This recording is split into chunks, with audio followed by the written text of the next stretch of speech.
every crime is a wound on the world. We're here to dissect it, layer by layer, to find the truth buried within. This is Anatomy of Crime. The last morning was supposed to be ordinary. That is the haunting, banal truth of so many of these stories. December 24, 2002, in Modesto, California, dawned cool and clear, filled with the quiet hum of last-minute holiday preparations. In a charming wood-clad home on Covina Avenue, a young couple was on the precipice of a new life. Laci Peterson, 27 years old, and nearly 8 months pregnant with their first child, a son they had already named Connor, was the kind of person who seemed to radiate light, bubbly, perpetually smiling, the energetic center of her family. Her husband, Scott, was 30, handsome, a successful fertilizer salesman, with an easy charm that put everyone at ease. To the outside world, they were the picture of suburban contentment, a golden couple living what looked like the California dream. That morning, Laci planned to walk their golden retriever Mackenzie and do some light tidying. Scott told her he was going fishing for the day at the Berkeley Marina, nearly 90 miles away. It was a plausible, if somewhat last-minute, plan for an avid outdoorsman. He loaded his boat, kissed his pregnant wife goodbye, and drove away. When he returned that evening, the house was empty, but not in a way that immediately screamed of violence. Mackenzie was in the backyard, his leash still on, covered in mud. Laci's car was in the driveway. Her purse and keys were on a counter inside. But Laci was gone. A half-watched cooking show was paused on the television. A bucket and mop sat near the door. It was a scene of domestic life interrupted, frozen in time. The initial call to the police was not one of panic, but of growing, gnawing concern. A pregnant woman, just a day before Christmas, had simply vanished.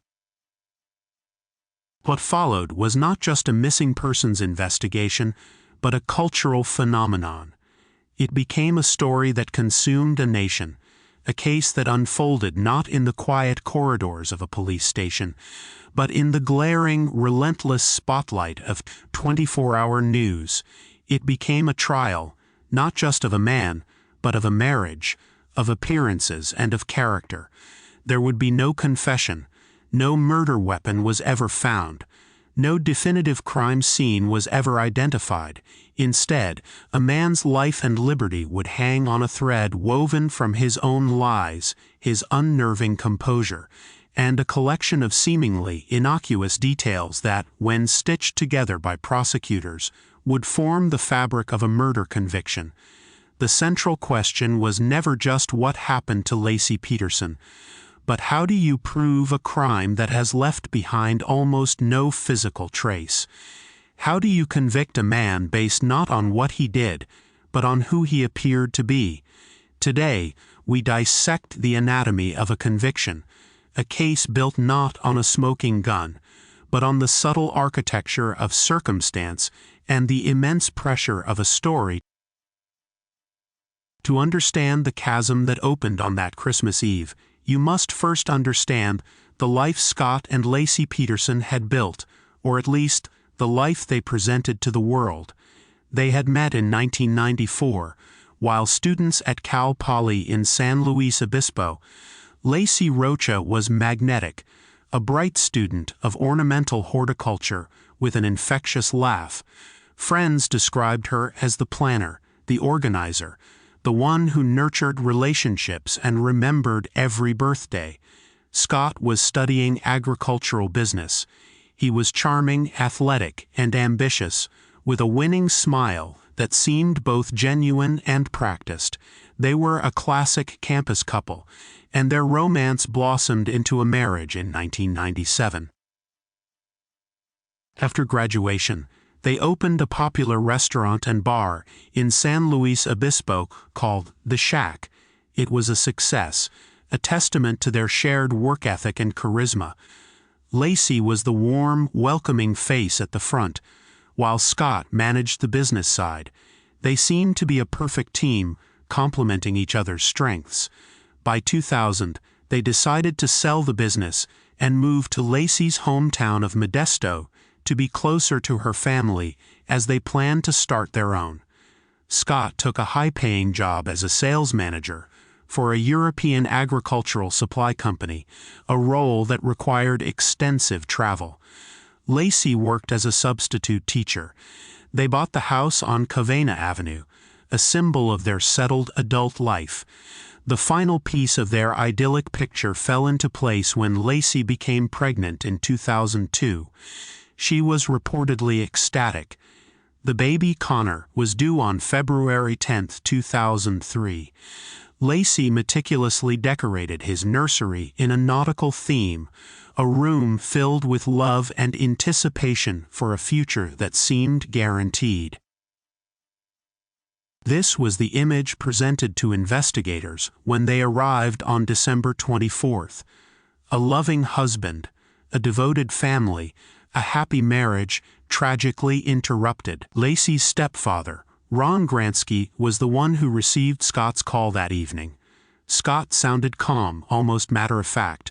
He said he'd gotten home, Laci wasn't there, and her car was. Ron, a man who knew Laci's punctuality and reliability, felt an immediate jolt of fear. He told Scott to call her parents. Then he and Laci's mother, Sharon Rocha, rushed to the house. When they arrived, the scene felt wrong. Scott was showering and washing his clothes. To a worried family, it seemed like a bizarrely detached thing to do while his 8 months pregnant wife was missing. From the very beginning, Scott Peterson's demeanor struck investigators as off-kilter. In the initial interviews, he was composed, articulate, and unemotional. He recounted his day with precision.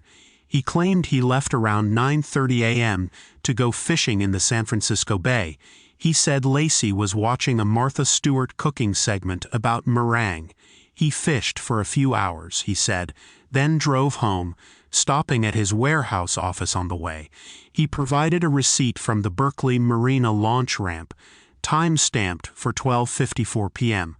This, his supporters would later argue, was simply his personality, a calm, logical man processing a crisis. To detectives trained to read human behavior, however, it was a red flag. He didn't seem to ask the questions a frantic husband would ask. Where were they looking? What could he do to help?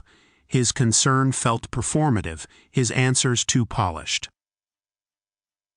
The search for Laci Peterson began immediately and escalated with astonishing speed. Modesto, a Central Valley city known more for agriculture than crime, was galvanized. A volunteer center was established at a nearby hotel, and thousands of community members poured in to help, printing flyers, organizing search parties, and manning phone banks. The story of the beautiful, missing mother-to-be on Christmas Eve was heartbreakingly compelling. It quickly became local, then regional, then national news.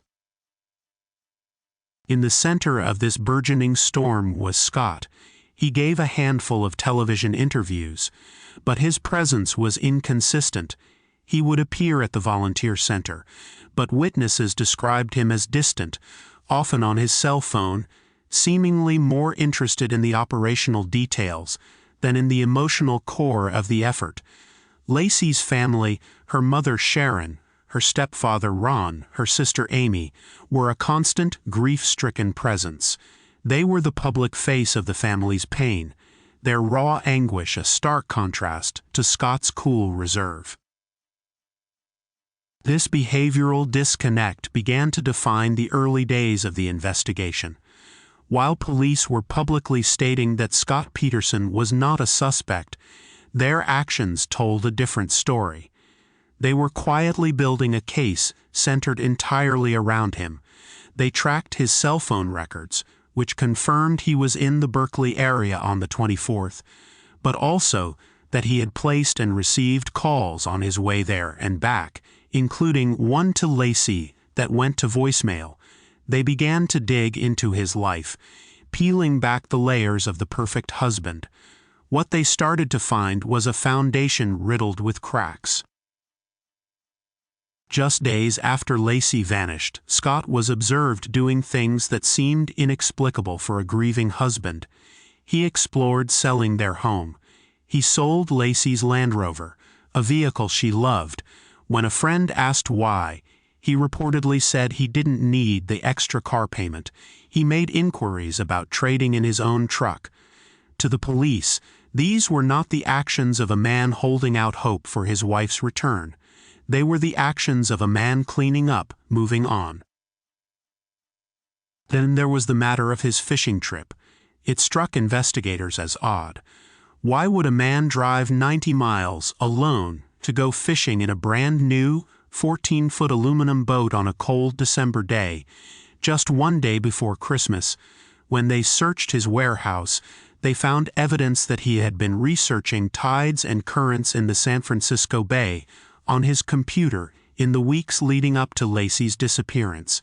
They also found something else: materials for making concrete, bags of cement, a bucket, and a pitcher with hardened concrete residue inside. A chilling theory began to form in the minds of the investigators. Had Scott Peterson fashioned homemade concrete anchors to weigh down his wife's body in the bay? The public, fueled by round-the-clock media coverage, was already conducting its own trial. Cable news programs dissected his every move, his every facial expression. Talk show hosts and armchair detectives debated his guilt. Laci's smiling face was everywhere, a constant tragic reminder of what was lost. Scott's face was there too, but his image was morphing from that of a concerned husband to a prime suspect. The narrative had been set: a cold, unfeeling husband hiding a terrible secret. But at this point, it was all speculation. The police had a theory, a collection of suspicious behaviors, but no body and no hard evidence of a crime. Then, on December 30th, just 6 days after Laci disappeared, a woman in Fresno picked up her phone and made a call that would blow the case wide open. Her name was Amber Frey. Amber Frey was a single mother and massage therapist living in Fresno, about an hour's drive from Modesto. She was, by all accounts, looking for a serious, stable relationship. In late November 2002, a friend set her up on a blind date with a handsome, successful businessman named Scott Peterson. From their first meeting, Scott was the picture of a perfect partner. He was attentive, charming, and seemed utterly devoted to her and her young daughter. He told her he was not married. He said he had lost his wife, and that this would be his first Christmas without her. He gave the impression that he was a widower, playing on Amber's sympathy and fulfilling her desire for a man who was ready for commitment. Their romance was a whirlwind. He showered her with gifts and affection, calling her constantly, telling her he saw a future with her. They spent intimate time together throughout December.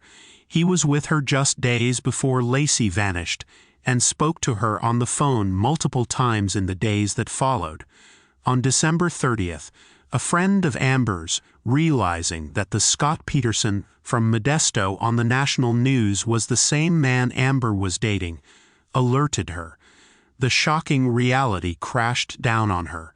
Her new, wonderful boyfriend was not a widower. He was the husband of the missing pregnant woman whose face was plastered on every television screen in the country. Devastated and terrified, Amber Frey made a decision that would change the course of American legal history. She called the Modesto Police Department. The investigators, who were just beginning to suspect Scott was living a double life, now had their proof. They asked Amber to do something incredibly difficult: to continue her relationship with Scott, but to record all of their phone calls. For the next 7 weeks, Amber Frey became an unwilling agent in the investigation against the man who had so thoroughly deceived her. The Amber Frey tapes are the Rosetta Stone of the Scott Peterson case. They are a real-time record of a man's intricate web of lies, a chilling portrait of his duplicity. In hundreds of recorded conversations, Scott's voice is calm and loving, even as he spins an ever more fantastical narrative to explain his increasingly public life. As Laci's disappearance became a media obsession, with a New Year's Eve vigil in Modesto, attended by thousands, Scott told Amber he was in Paris, celebrating the new year with friends. He would call her. The sound of French New Year's celebrations, likely downloaded from the internet, playing in the background, wishing her a bonne année. In reality, he was in Modesto, just miles from where his wife's family was leading a candlelight vigil, pleading for her safe return.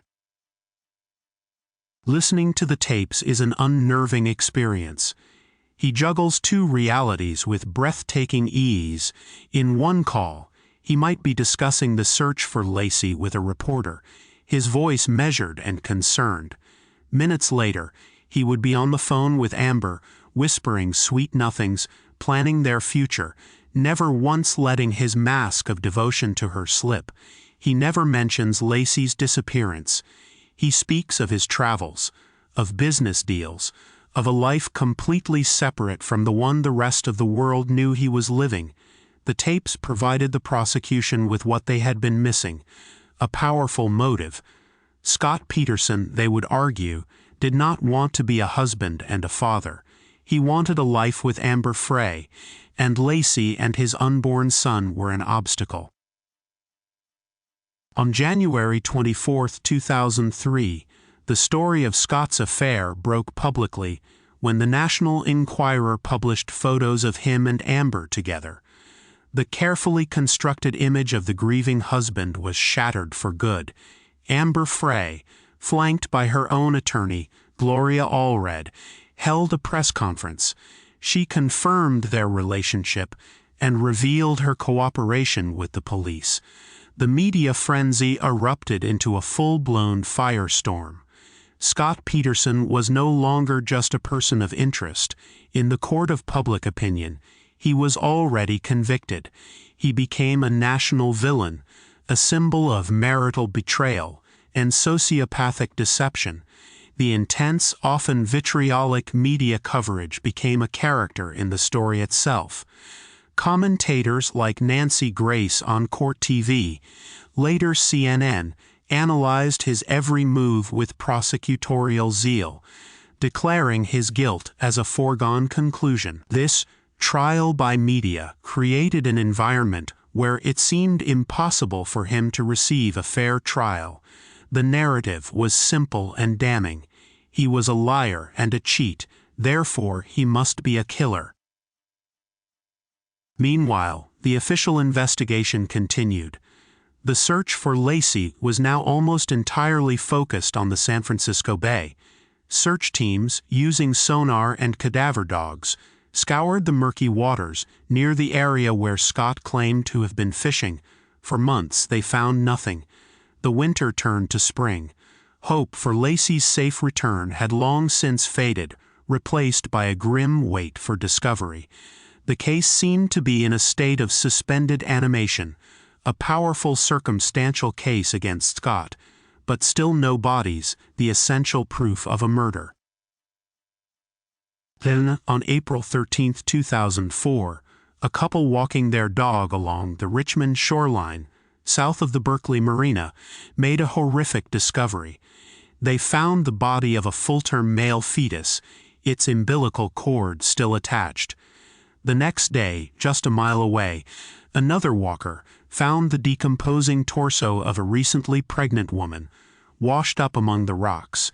DNA testing quickly confirmed the identities of the remains. It was Laci and Connor Peterson. The nation's grim vigil was over. The focus now shifted entirely to bringing their killer to justice. 4 days later, on April 18th, Scott Peterson was arrested in San Diego, just a few miles from the Mexican border. The circumstances of his arrest were almost as damning as the affair with Amber Frey. His dark hair was dyed a reddish blonde. He had grown a goatee in his car, police found nearly $15,000 in cash, camping equipment, multiple cell phones, driver's licenses for both himself and his brother, and a map to a friend's workplace in San Diego. To prosecutors, it was the undeniable portrait of a man. The trial of Scott Peterson was set to be the trial of the century, and it did not disappoint in terms of drama and media spectacle. Due to the intense pretrial publicity in Modesto, the case was moved to Redwood City in San Mateo County. The prosecution team, led by Rick DeStaso and Birgit Flatiger, faced a monumental task. They had to prove first-degree murder for Laci and second-degree for Connor, and they had to do it without a shred of direct physical evidence. There was no blood in the house, no DNA in the boat, no fibers, no witnesses. Their entire case was a mosaic of circumstantial evidence. Their strategy was to build a consciousness of guilt, to show that Scott Peterson's behavior, from his lies to Amber Frey to his actions after the disappearance, was not the behavior of an innocent man, but of a cold-blooded killer. The prosecution's narrative was simple and powerful. Scott, they argued, was a man suffocating under the impending weight of fatherhood. He craved the freedom of a bachelor's life, a life he was already living with Amber Frey. Laci and Connor stood in the way of that life. So, on the night of December 23rd or the morning of the 24th, he killed her in their home. He then wrapped her body in a tarp, loaded her into the back of his truck, and drove to his warehouse. There, he transferred her body to his boat, attaching the homemade concrete anchors he had prepared. He drove the 90 miles to the Berkeley Marina, motored out into the bay, and dumped her body into the deep water, believing she would never be found. To support this timeline, they presented their circumstantial evidence piece by piece, weaving it into a compelling story. They had the computer searches for tides and currents. They had the testimony of a marina employee who remembered seeing Scott launch his boat. They had the discovery of the bodies in the exact area where he said he was fishing, a location prosecutors argued was a 1 in a million coincidence. A key piece of physical evidence, though a small one, was a single strand of Laci's hair found on a pair of pliers in Scott's boat. Was it proof of her presence or an insignificant trace from a shared life? The prosecution's star witness was, of course, Amber Frey. For days, the jury listened to the tapes of her conversations with Scott. They heard his lies in his own voice, his declarations of love for Amber, his fake trip to Paris, his complete and utter deception. Her testimony was devastating, not because it proved he killed Laci, but because it established his character as a man capable of profound deceit. It gave the jury the answer to the why. This was the motive. Laci's family provided the emotional heart of the prosecution's case. Her mother, Sharon Rocha, delivered gut-wrenching testimony, at one point speaking directly to Scott from the witness stand, her voice trembling with rage and grief as she described the last time she spoke to her daughter. This testimony solidified the image of Laci as a vibrant, loved woman whose life had been cruelly stolen. The defense, led by the high-profile attorney Mark Garrigus, faced an uphill battle. He was not fighting against evidence, but against a narrative. His strategy was to attack the prosecution's case at its weakest points, to create reasonable doubt by poking holes in the circumstantial chain. Garrigus argued that the police had suffered from tunnel vision from the moment they met Scott Peterson. They decided he was guilty based on his unemotional demeanor, and then worked backwards, fitting every piece of evidence to match that theory, ignoring anything that pointed away from him. Garrigus presented an alternative timeline. He claimed Scott left for his fishing trip while Laci was still alive. and that she was abducted sometime after he left while walking their dog. He pointed to a burglary that had occurred across the street from the Peterson home as a possible connection.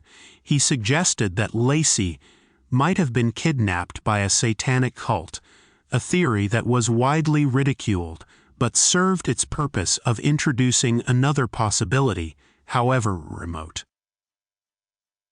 He attacked the prosecution's forensic evidence, or lack thereof. Where was the blood? How could Scott have killed his wife, transported her, and disposed of her body without leaving a single trace? Garrigus brought in experts who testified that the fetus, Connor, had likely been born alive and died later, contradicting the prosecution's theory that Laci was killed while he was still in her womb. This was a crucial point, as the murder charge for Connor depended on him being killed at the same time as his mother. He also challenged the idea that the bodies being found in the bay was a smoking gun. His experts testified that, given the bay's complex currents, a body dumped elsewhere could have easily drifted to that location. Garrigus's primary task was to explain Scott's behavior. He portrayed Scott as a flawed man, a cad, but not a killer. The affair with Amber, he argued, was a moral failing, not proof of murder. He suggested Scott's strange calmness was a symptom of shock, and that his lies to Amber were a desperate attempt to hold onto one part of his life that wasn't crumbling amidst the media circus that had engulfed him.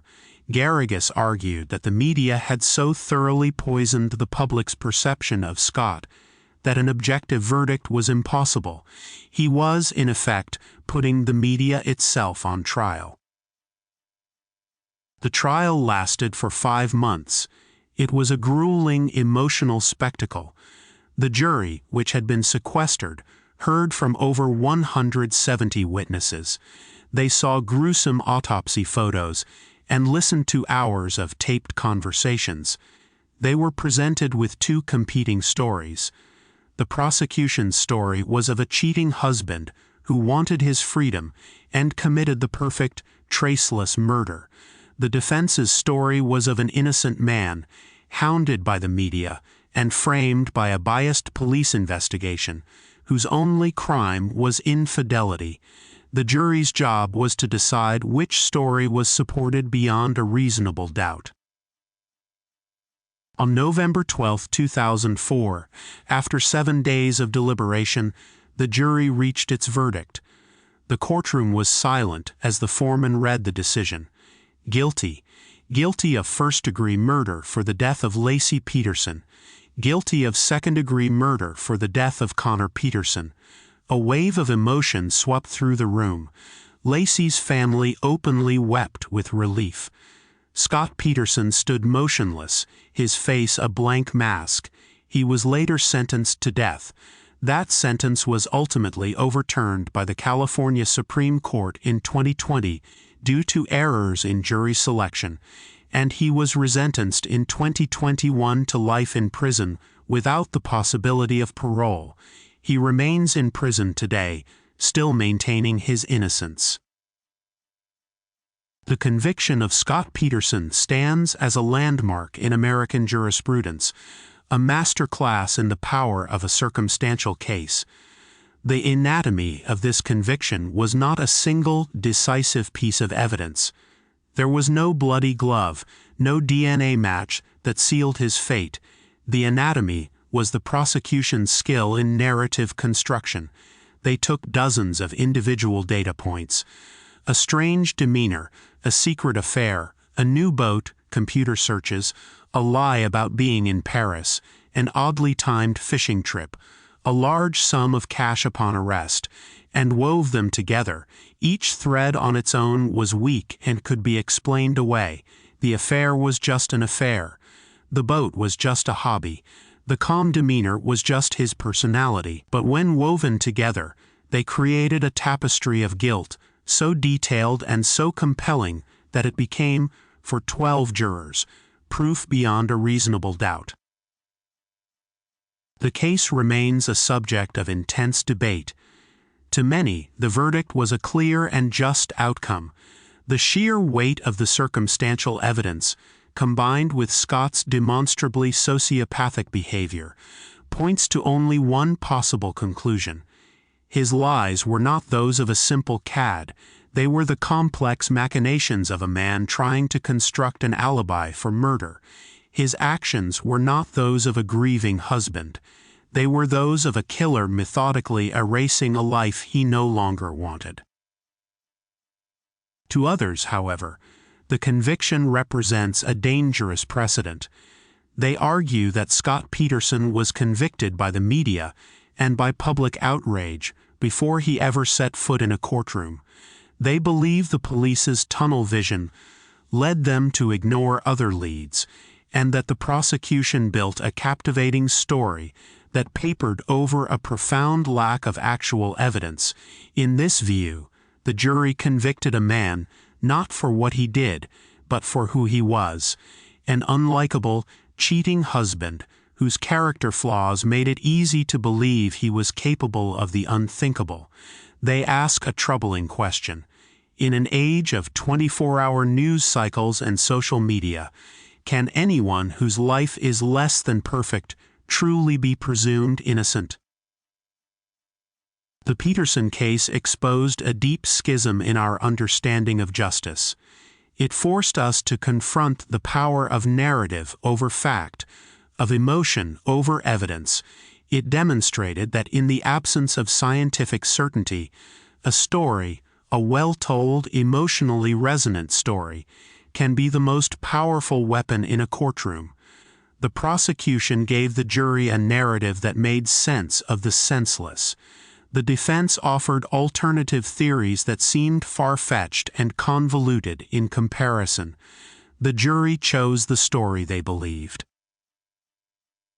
In the end, Scott Peterson was not convicted by a single piece of evidence, but by the weight of 1,000 suspicions, leaving a permanent question mark over the line where public opinion ends and justice begins. This has been Anatomy of Crime, where the truth is never simple, but always worth seeking.